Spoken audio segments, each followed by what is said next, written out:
Ladies and gentlemen, I am your host, Keith Andrew, and I'm here with the talented and beautiful Margaret Caccioppoli, and this is episode 232 of the Keith Andrew Network.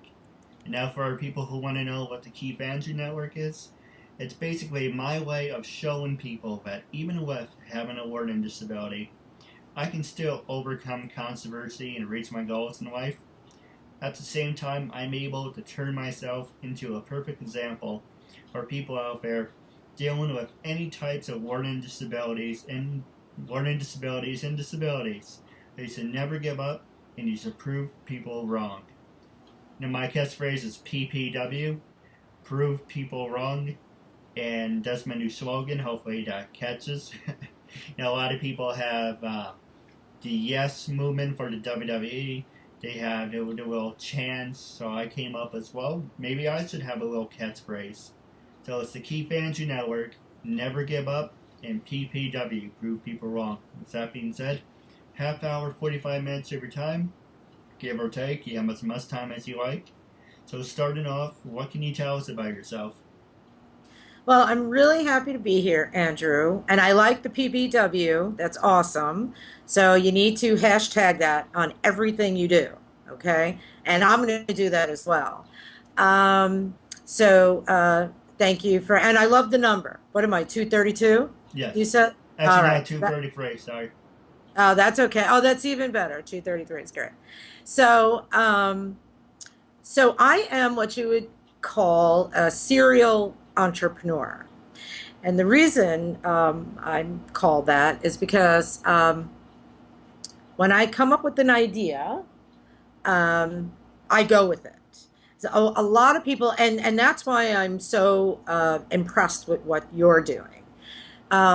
Because sometimes people may think of a really great idea that can help make people's lives a little easier, fun, make them happy, help them to improve their life, but they don't necessarily follow through with it. I, on the other hand, follow through with every single idea that I have.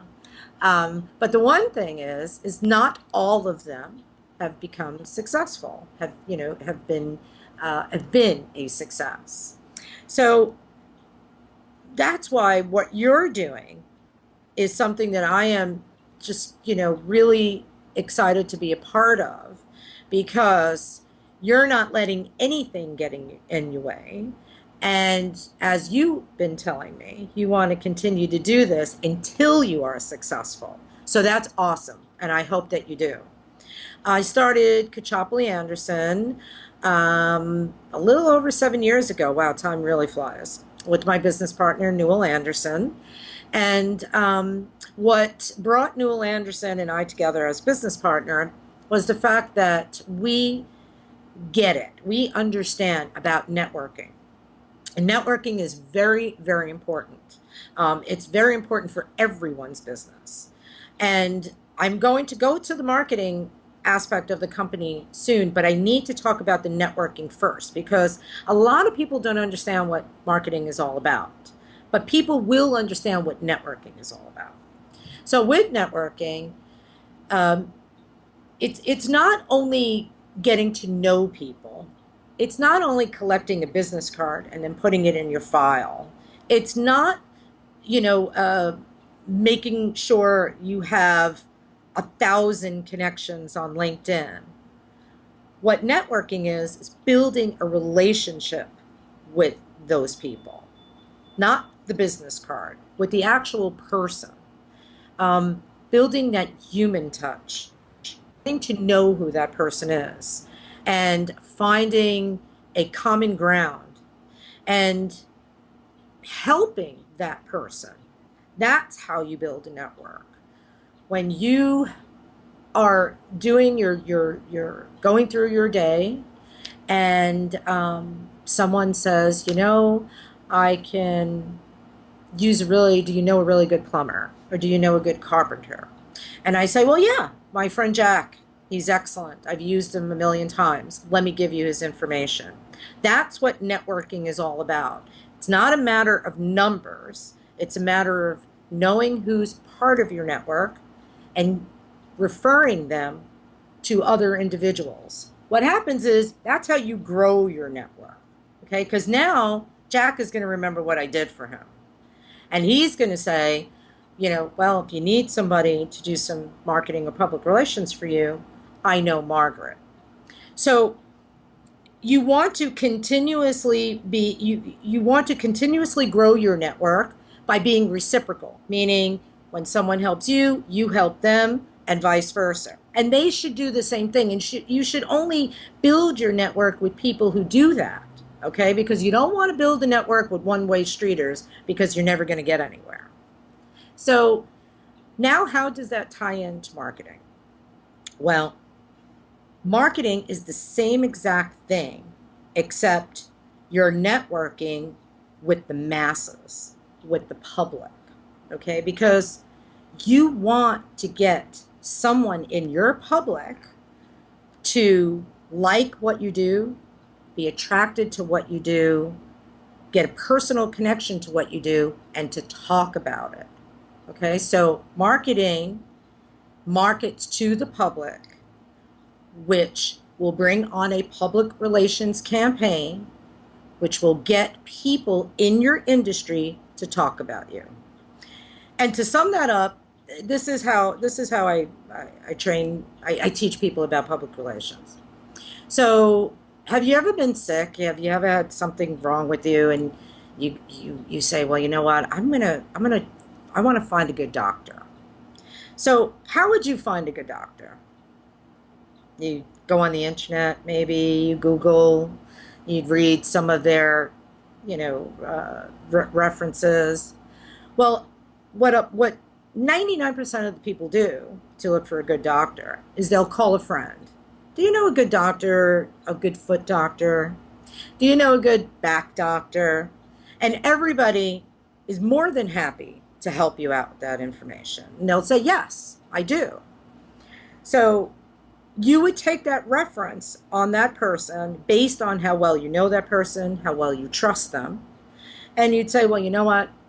I know Mary for such a really long time. She's never steered me wrong. I'm going to go to her doctor.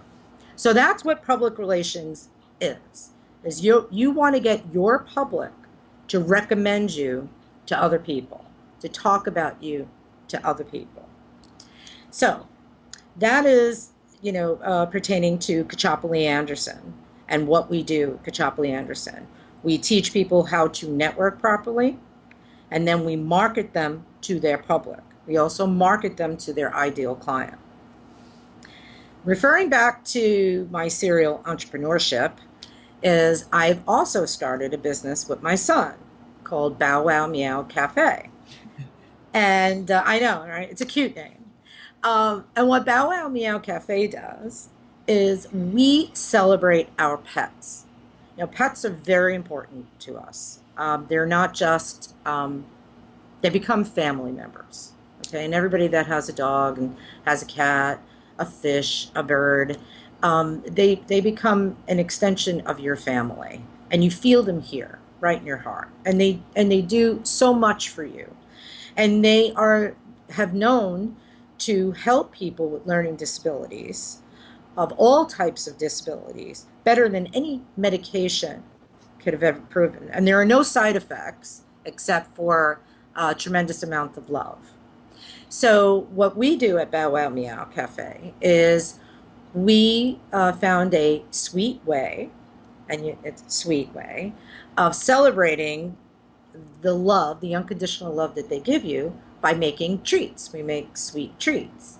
There's no sugar in them. We just call them sweet treats because they look really cool.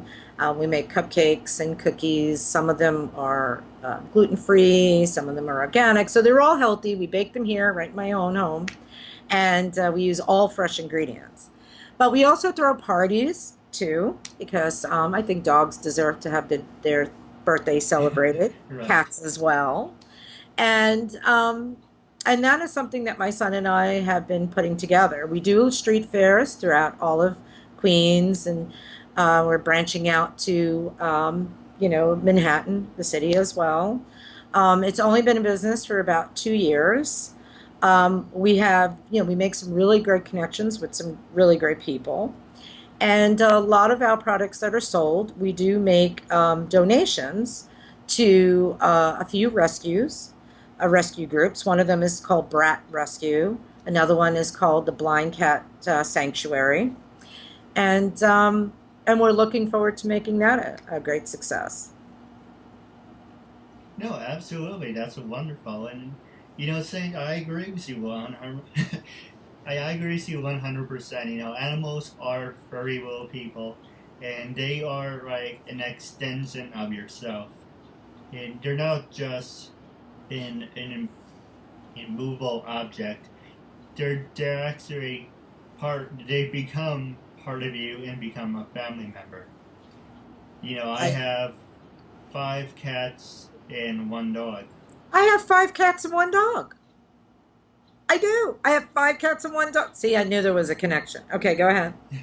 And I'm the youngest out of 4. You probably think this is funny. I'm the youngest out of 4 brothers and 1 sister. So every time someone moves, we replace them with a cat.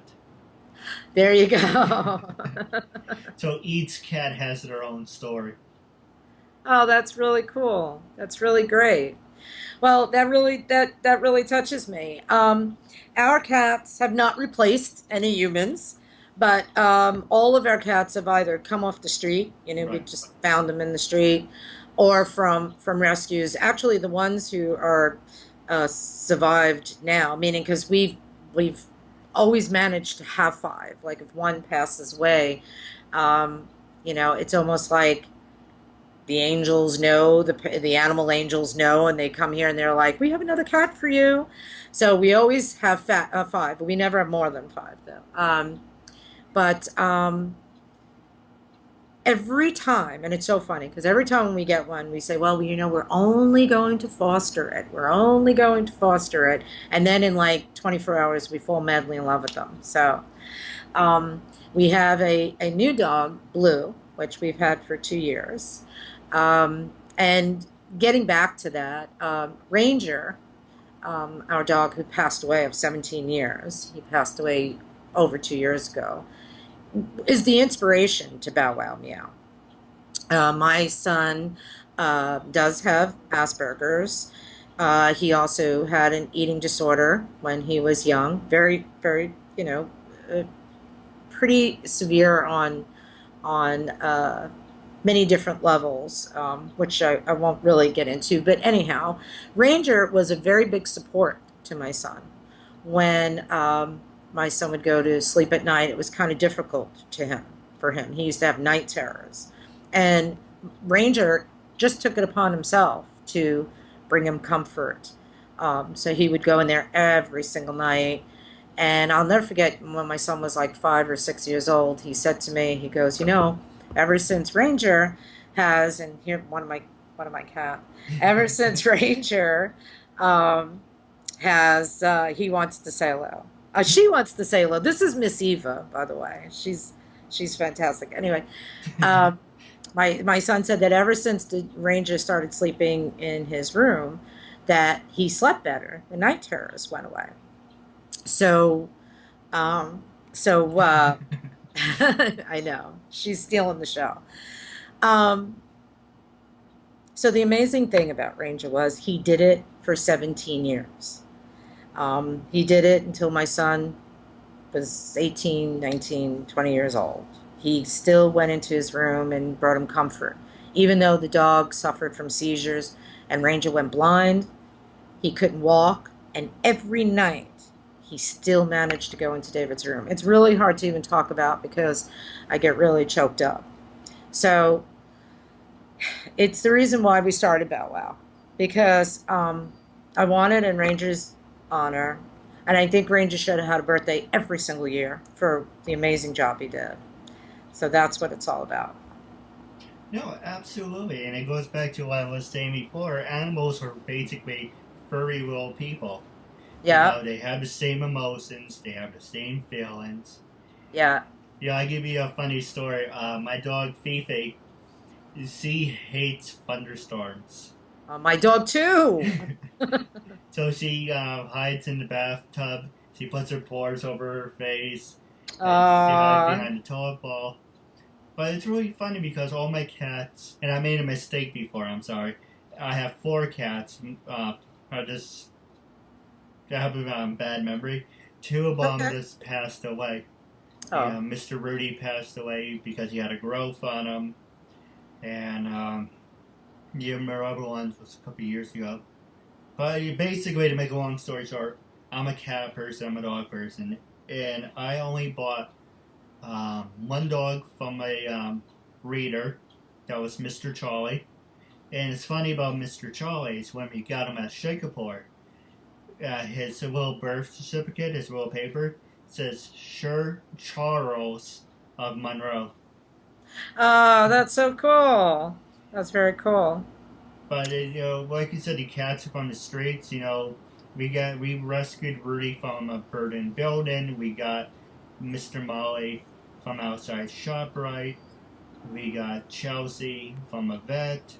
Cassidy came from the pet store. He was the only one. Maddie we got from my brother's ex-girlfriend. So basically, we rescue a lot of cats and dogs. That's great. That really is great. You know, that's what it's all about because they love you unconditionally, no matter what. You can make mistakes, they still love you. You get mad, they still love you. You come home late, they still love you. I mean, even though when I come home every day and Blue, oh, poor Ranger, and Blue jumps on me and scratches me and is jumping all over me, and I'm like, stop jumping, get down. But you know what? It's still such a great feeling, to come home and there he is. So this is really great. This is everything about what you do and what you're trying to do, Andrew, is really great. And I I do appreciate it. believe that one day, the Andrew, the Keith Andrew network, I should say, is really going to not only inspire others, but it's going to aspire. It's going to grow. It is. It's going to grow. And it's going to be the platform for other people who have disabilities, any type of disability, to be able to come on here and overcome, I know, and feel safe with you because you will make people feel safe because there are a lot of disabilities that a lot of people um, probably walk by other people and don't realize they have. And, that's the saddest kind because, depression is also a disability.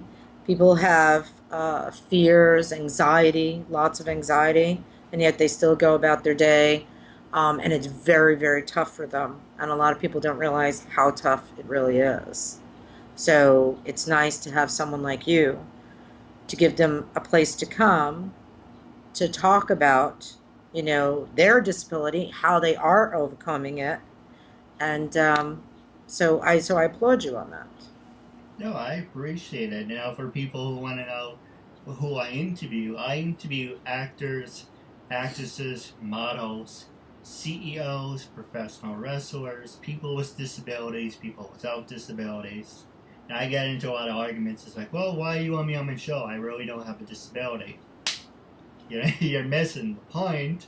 You're supporting a good cause and you're making a new friend out of it. That's right. And also, I interview people with disabilities. So one of my friends who I interviewed, has cerebral palsies, but he's in a wheelchair. But he's a filmmaker.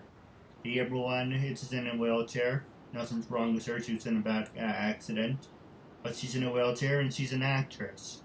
And I'm like, well, if you guys can do it, and you have some form of disability, one or another, then it's no reason why I can't and other people can't. Basically, people like to label people. Oh, you're handicapped, and we only see one form of a handicap. Right. Or people who are blind, we only see. It's basically black and white. Basically, there's only one form. It's like, well, if you're, the R word, then I guess I'll just make it easier and just shove everyone in that category. It's like, well, can I at least prove to you I can still? No. Let's just put you under a label. And that's the problem with people. They label you, they don't give you a chance, and it's just ridiculous. Yeah. I will tell you how if you want to hear it, Yeah. when I was in high school, they said to my parents, "Hey, Mr. and Mrs. blah blah blah," and this is the guidance counselor talking. "Mrs. and Mr. blah blah blah, we know your son has a disability, but we promise you, after these 4 years, he will be a functional adult. He will be a functional person in society. He will be able to go to college. He'll be able to do this, do that." Nope, this is basically what they did. I'm just looking for a buck. Okay, hi Keith, you're in a class today? Go read the newspaper. Don't bother me. So I was basically pushed along. I joined the audio-visual department. And sum up my 4 years, and I'll pass it back to you, and you can ask me anything you want. Basically, I had my freshman year, had my brother's friends there. So I kept to myself, but I had my brother's friends. Sophomore year, I joined audio-visual department. Junior year, I created my own talk show during that time. End of 04, mostly 05, I had my own talk show. In 06, I was basically pushed along because there's a lot of drama. Because I have horrible mannerisms, people skills. And I keep saying, "Oh, keeps being an asshole." Well, I don't do it to say, okay, like, I give you a perfect example. I don't wake up like, "I'm going to be an asshole today." And I don't do that. There are some people that do, but go ahead. Yes. But when I talk to someone, I give you a perfect example. How we're talking now, he's like, "Oh, well, Keith is stalking me. Keith is doing this. Keith is doing that." And I don't do that to get a reaction. I'm not talking to you because we're friends. We're just talking. And they just, I don't know, high school drama. I like to screw things. But it's all the drama to the side. I was part of the audio-visual department. I did my own talk show. I did lights and sounds. And that really impacted my life. Even though I did drive the guy nuts who was in charge of the company, the organization. But he really influenced me and had a big impact on my life. For that, I will ever be thankful. Even though he did cater to the girls, it's whatever, he was sexist. But that was his prerogative. Long story about that. But regardless of the high school BS, I was basically labeled as mentally challenged, mentally disturbed. I suffer from depression. I can't spell even if my life depended on it. That's why when I was trying to pronounce your name, I would type it on my phone, speech to text, text to speech. And that's how I know. I can say words, but I can't spell. I think it's dyslexics or something. I forgot the term for it. My hand-eye coordination isn't that great, so I don't feel comfortable driving. There's just a whole bunch of labels. I was mentally disturbed. I was labeled as retarded, and I was like for the longest time.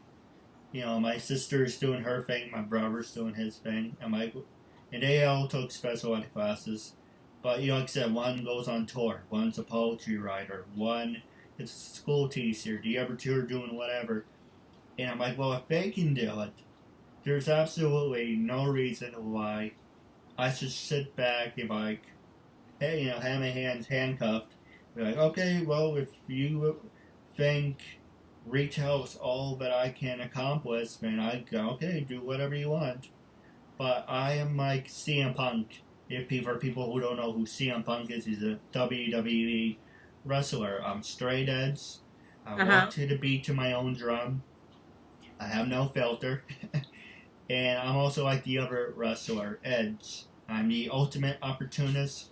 When I see an opportunity, or there's no opportunity, I'm going to reach out and I'm going to take it. I'm going to show people that even with having a disability, that that does not dictate who I am, and I'm going to show you that labels do not dictate who you are. And I Right. didn't mean to go on a real rant, and you just get me all No, fired no. up. I'm glad you did. I'm glad you did because that's what needs to get out there. That's what people need to hear. That's what your marketing is all about. And that's how you network. So I'm honored to be here. I'm glad you wanted to know what I do. But what I'm doing is what I should be doing is promoting your greatness and your bravery. I mean, it takes a lot of courage to do, what you do. And when you asked me to be on your show, I have to say that at 1:45 I was getting nervous, and at 5:50 I was getting nervous, and at 1 o'clock I was really nervous, and then when 1 o'clock came, I'm like, oh my God, I'm really nervous. So that's a good thing because I was excited, nervous to be on your show. So I'm really excited. I'm really very proud of you, and I think that you're going to do great things. I hope so. I think so. Now, with the last 13 minutes left, I'm going to pass the show back over to you. Okay. Every interview is different, with the shirt I'm wearing. I'll give you a perfect example, because I always hint towards this, but it's why, if you can get up, walk around. When I first started, I didn't care how I looked. So I was like in a tiny little box. So people saw me, but you didn't really see me, and I still had panic attacks. Basically, the long story short, I started by doing the phone. Don't ask me why, it seemed like a good idea at the time. So I said, I'm going to do a talk show, and I'm going to do it via phone. And basically, that was therapy for myself, work on my people skills, how to interact with people, and it really helped me grow as a person. So basically, people say to me, you have this great, still gets to me, you have this great format, why aren't you as big or bigger when you portray yourself to people? Why don't you have sponsors? Well, would you like to help me with that? No, if you can't do it yourself, and not meant to be. And I didn't say it to him. I was like, yeah, thanks a lot, ass. So I did it over. One guy I talked to says, do it over and see how it goes. So when I first started, I was wearing all my color. It comes out black, but it's actually purple. Yeah. So I wear all my collar shirts. So all season one, I was wearing different types of collar shirts. And I was like, well, I don't want to sound repetitive, and I like to show people that I'm more laid back.